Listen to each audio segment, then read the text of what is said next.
President Trump again talking about background checks for gun buyers. But the message has again changed. Remember, calls escalated after the domestic terror attack in El Paso and the mass murder that followed in Dayton. The president said at the time, we need strong background checks. Now, something new. First, listen to him yesterday.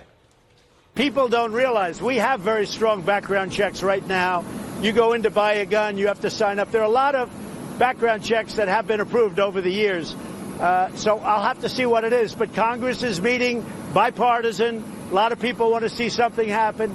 But just remember this, big mental problem, and we do have a lot of background checks right now. That's new. We already have strong background checks. So he was right.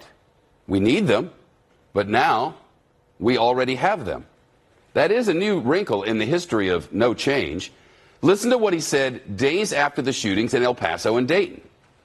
We have tremendous support for really common sense, sensible, important background checks. There's been no president that feels more strongly about the Second Amendment than I do. However, we need meaningful background checks so that sick people don't get guns. So after first saying we need strong background checks, now the president says we already have them. New to the pattern. Remember, after the slaughter of innocent children at Parkland in Florida, it was mass shooting happens, call for change erupt. President Trump says we need change. Phone call from the NRA, then nothing happens. But in this case, a new step along the road to sameness. This is Fox News' Shep Smith taking Trump to task for, as usual and as expected, bowing to the NRA in the aftermath of the El Paso and Dayton shootings that shook the country only a couple of weeks ago. And we knew this would be the GOP strategy all along. We knew it when Senate Majority Leader Mitch McConnell refused to reconvene the Senate to take action after more than 30 people were killed in 2 high-profile shootings in just a 13-hour span. We knew it when Trump qualified his support for gun safety reforms by promising to bring the gun lobby to the table as well, tweeting that there are serious discussions taking place on meaningful background checks, but also that he's been speaking to the NRA so their very strong views can be fully represented and respected. Senate Minority Leader Chuck Schumer put it as clearly as it gets, tweeting, "We've seen this movie before. Trump, feeling public pressure in the immediate aftermath of a horrible shooting, talks about doing something meaningful to address gun violence, but inevitably he backtracks in response to pressure from the NRA and the hard right. The way forward is for McConnell to put the bipartisan House-passed universal background checks bill on the Senate floor for a vote immediately."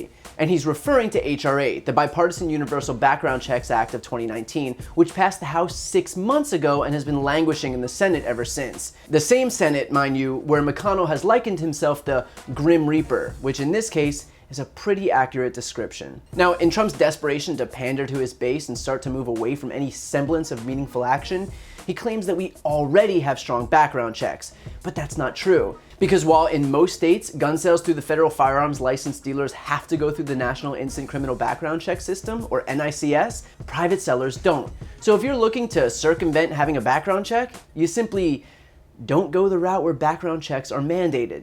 Doesn't take a rocket scientist to figure that out. He goes on to pivot to mental health, and that accomplishes 2 things. One, it takes the blame off of guns, and this is a right-wing talking point, that it takes a person to pull the trigger. And we're looking at different things, and I have to tell you that it is a mental problem, and I've said it 100 times, it's not the gun that pulls the trigger, it's the person.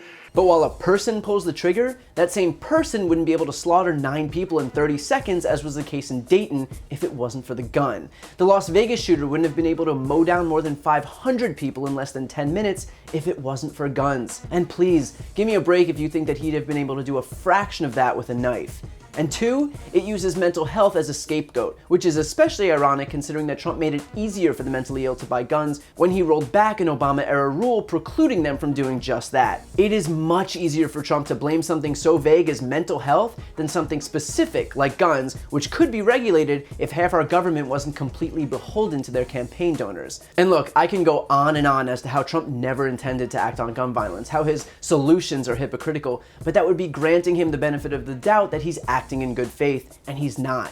He knows that if he waits out the clock, the pressure won't be as great as it was in the immediate aftermath of the shootings, because ultimately, Trump's not beholden to regular people, he's beholden to financial interests. He was the single biggest recipient of gun lobby contributions by more than double the second recipient during the last election. Why anyone would think that a man whose entire persona revolves around money wouldn't be driven solely by money is beyond me. But the craziest part is that this isn't even a partisan issue. A staggering 89% of Americans support universal background checks for gun purchases, and that's including at gun shows and even private sales.